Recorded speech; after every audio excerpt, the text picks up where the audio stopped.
Taiwan से तनाव के बीच चीन का आधिकारिक बयान सामने आया है। अखाड़ा में इस वक्त ये बड़ी खबर है। चीन ने कहा है कि ताइवान की स्थिति के लिए अमेरिका जिम्मेदार है। नैन्सी पेलोसी के दौरे ने भड़काने का काम किया है। अमेरिका के रवैये से चीन की संप्रभुता को चुनौती दी गई है। ताइवान को लेकर अमेरिका का रवैया रेड लाइन को रौंदने वाला है। चीन का अमेरिका को लेकर यह बेहद सख्त बयान सामने आया है।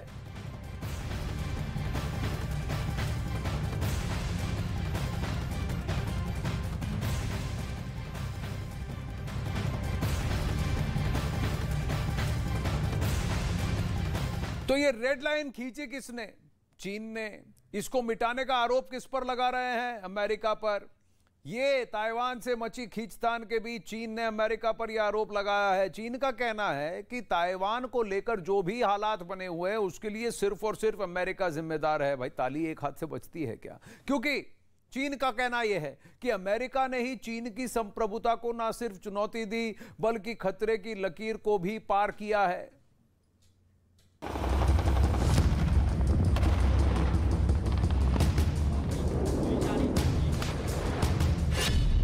अमेरिका पर फिर आग बबूला हुआ चीन।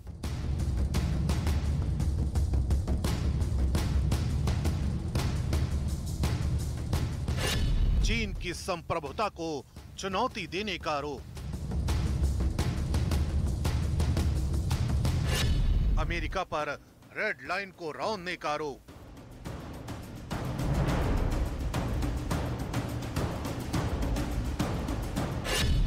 क्या क्रोध से भड़केगा महायुद्ध?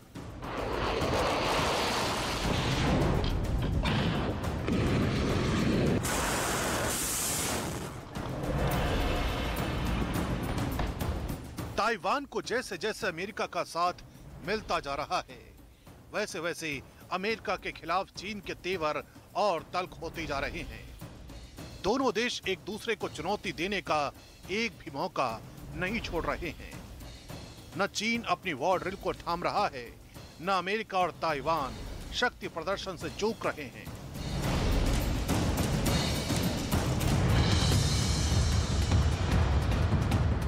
आसमान में हाहाकार मचाती हथियारों की यही नुमाइश इस वक्त दुनिया के लिए एक बहुत बड़े खतरे की ओर इशारा कर रही है,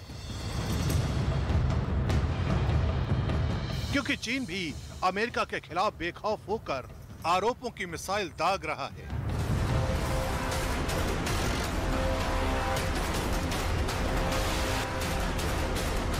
जैसे अमेरिका पर चीन की धमकियां बेअसर हैं, वैसे ही अमेरिका की भी किसी धमकी का असर चीन पर नहीं हो रहा है।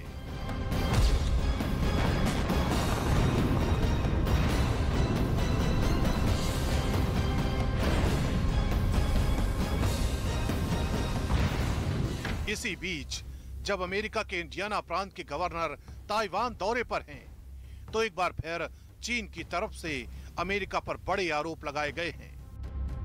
ये आरोप ऐसे हैं जो पहले से कहीं ज्यादा तल्ख है। ये आरोप अमेरिका को उकसाने वाले हैं। ये आरोप हैं जो कभी भी महायुद्ध की आग को भड़का सकते हैं। चीन सरकार के बड़े अधिकारी लियू शाओमिंग लू ने अमेरिका पर आरोप लगाया है कि ताइवान में खिंची तलवारों के लिए नैन्सी पेलोसी और अमेरिका जिम्मेदार हैं। अमेरिका ने इस रवैये से चीन की संप्रभुता को चुनौती दी है। अमेरिका ने चीन की क्षेत्रीय अखंडता का खुलेआम उल्लंघन किया है। ताइवान को लेकर अमेरिका का रवैया रेड लाइन को रौंदने वाला है। अमेरिका ने उकसाने वाली कार्रवाई को अंजाम दिया है। ताइवान का साथ देकर अमेरिका ने चीन के लोगों पर संकट पैदा किया है। अमेरिका के कई अधिकारियों ने मिलकर एक के बाद एक चीन को गलत बताने का काम किया है।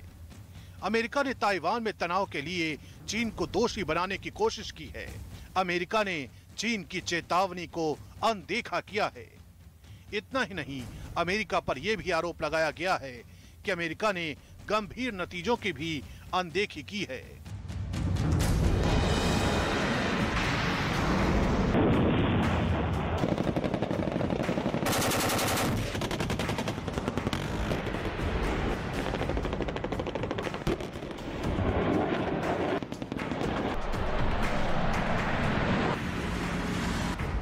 आसमान में,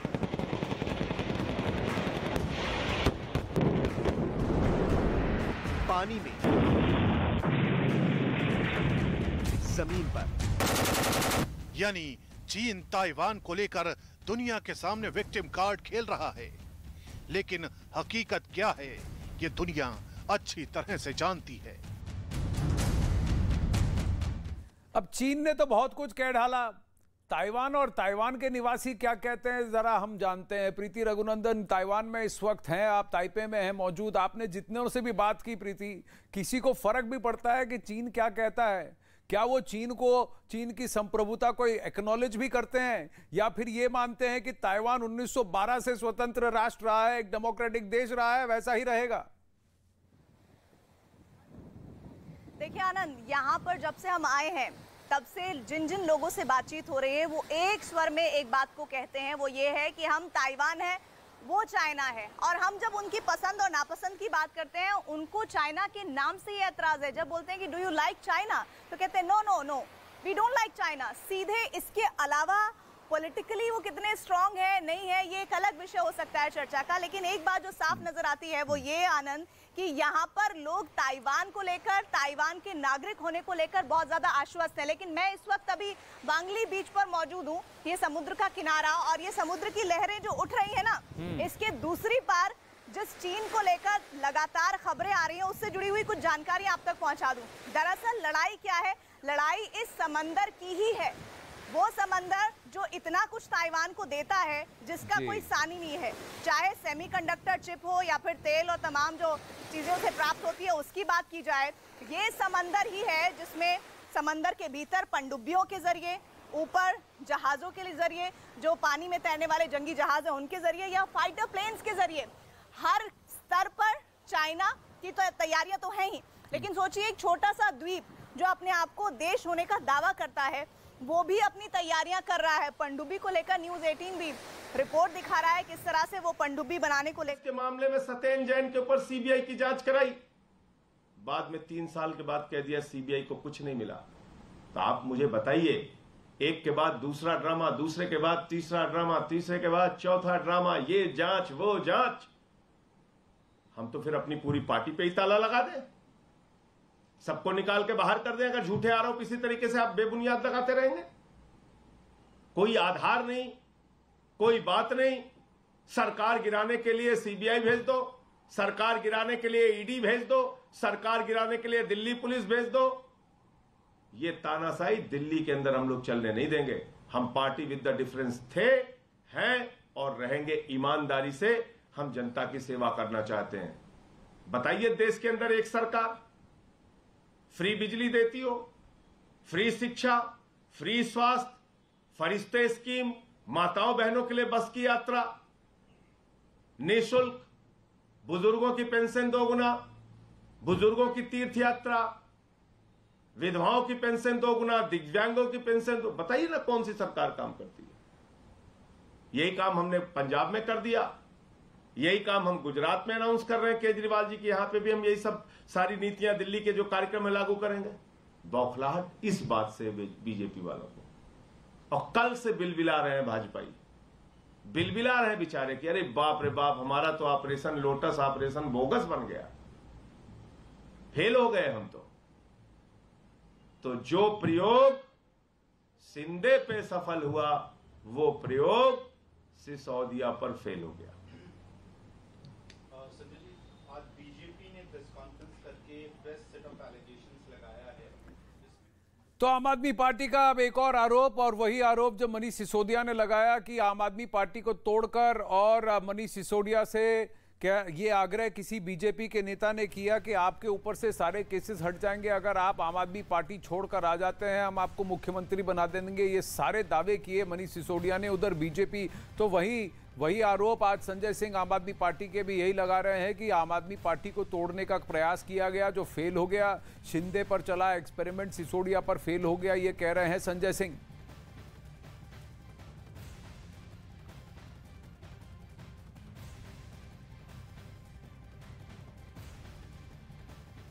चलिए वापस रुख करते हैं चीन ताइवान के बीच तनातनी और चीन का सीधा आरोप कि ये सारे फसाद की जड़ अमेरिका है, जो कि उस रेड लाइन को मिटाने की कोशिश कर रहा है। लेकिन आप गौरतलब कीजिए कि ये रेड लाइन खींची किसने? ये रेड लाइन खुद चीनियों ने खींची है। ये रेड लाइन खुद सीसीपी यानी कम्युनिस्ट पार्टी ऑफ चाइना और पीएलए यानी पीपल्स लिबरेशन आर्मी ने खींची है। ये रेड लाइन ताइवान को मान्य कभी था भी नहीं। चीन और ताइवान से जुड़ी बहुत बड़ी खबर इस वक्त आ रही है। अब ताइवान चीन को समुद्र में घेरने की तैयारी में जुट चुका है। इसके लिए ताइवान ने अब अपनी स्वदेशी सबमरीन को तैयार किया है, जिसे सितंबर में लॉन्च करने वो जा रहा है। और इसी सबमरीन की तैयारी की बात प्रीति रघुनंदन भी कर रही थी। प्रीति ने यही कहा कि ताइवान खुद अपने ही सबमरीन को तैयार कर रहा है, जो कि समुद्र में, समुद्र के अंदर, समुद्र के सतह के नीचे ताइवान की रक्षा करेगा और चीनी पनडुब्बियों से मुकाबला करेगा। इस पनडुब्बी को सितंबर के माह में लॉन्च किया जाएगा। तो ताइवान ने भी अपनी तैयारी तेज कर दी है।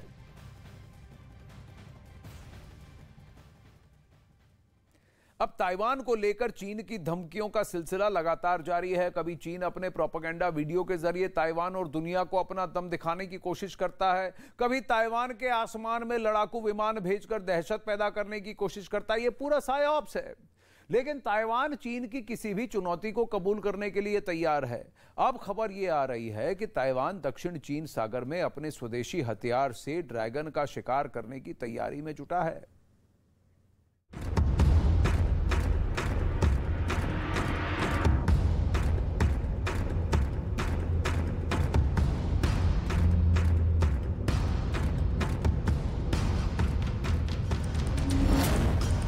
समुंदर में ड्रैगन के शिकार की तैयारी।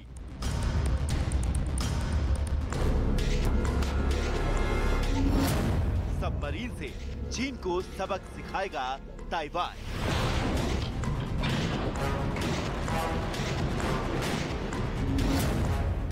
ताइवान का स्वदेशी हथियार चीन पर वार। चीन के खिलाफ पानी में ताइवान का ऑपरेशन प्रलय।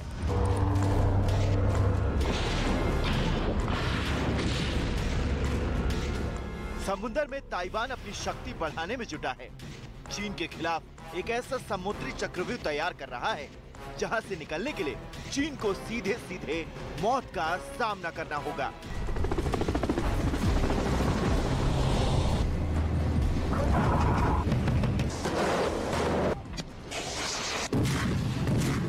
बताया जा रहा है कि ताइवान ये सब कुछ इसलिए कर रहा है क्योंकि कभी भी ताइवान में यूक्रेन जैसे हालात बनने की आशंका जताई जा रही है। यानी जैसा रूस ने यूक्रेन पर हमला बोलकर दुनिया को चौंका दिया, ठीक वैसे ही चीन का युद्धाभ्यास जंग की असली तस्वीरों में बदल सकता है। यही वजह है कि ताइवान ने अपने जंगी मोर्चे को ताकत देते हुए समुद्र में एक नई तैयारी शुरू कर दी है।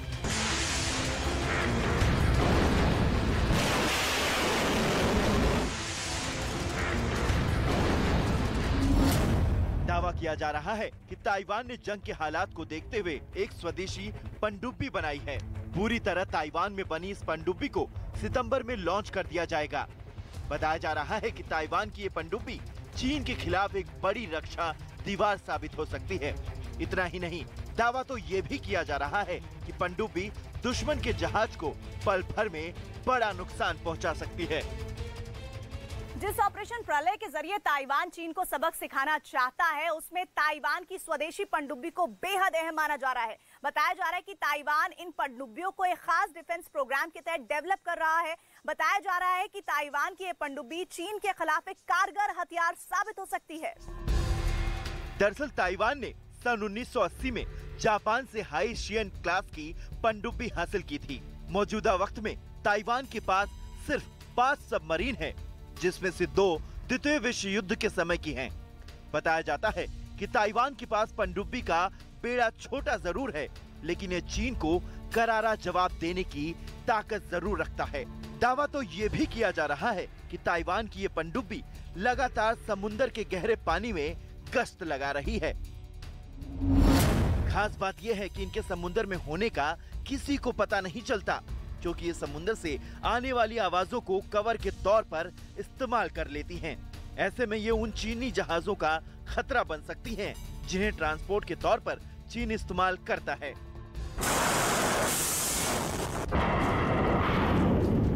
इतना ही नहीं, खबर तो ये भी है कि पनडुब्बियां बनाने में माहिर देश जापान बड़े पैमाने पर ताइवान को पनडुब्बियां दे सकता है। बताया जाता है कि इन पनडुब्बियों के सहारे ताइवान की किलर मशीनरी चीन को भारी नुकसान पहुंचा सकती है। यही वजह है कि चीन ताइवान को लेकर किसी भी तरह की लापरवाही नहीं बरत रहा है। चीन समुद्र के अलग अलग इलाकों में युद्धाभ्यास कर रहा है। येलो सी में कर रहा है, बोहाई सागर में कर रहा है, ईस्ट चाइना सी में कर रहा है, साउथ चाइना सी में कर रहा है। वो इसलिए कर रहा है ताकि इलाके में अपना दबदबा वो बनाकर रख सके। अब चीन की सेना ने ताइवान को घुटनों पर लाने के लिए चीन से हांगकांग के नजदीक जंग का अभ्यास शुरू कर दिया है। अब चीन की तीनों सेनाएं दुश्मन को नेस्तो नाबूद करने की ताकत का अभ्यास कर रही हैं और ये सारे अभ्यास कई बार लाइव फायर के साथ किए जा रहे हैं। हांगकांग के पास सुबह 7 बजे से दोपहर 2 बजे तक अभ्यास चलेगा और फिर शाम के 6 बजे से रात के 11 बजे तक चीनी सेनाएं युद्ध का अभ्यास करेंगी। चीन ने अपने सैन्य अभ्यास को देखते हुए उस इलाके में जहाजों की आवाजाही पर पाबंदी लगा दी है, यानी जहाजों को अब जरा घूम के दूसरा रूट लेके जाना पड़ेगा, जिसकी वजह से ट्रेड, सप्लाई चेन्स, इस सब में डिसरप्शन हो सकता है।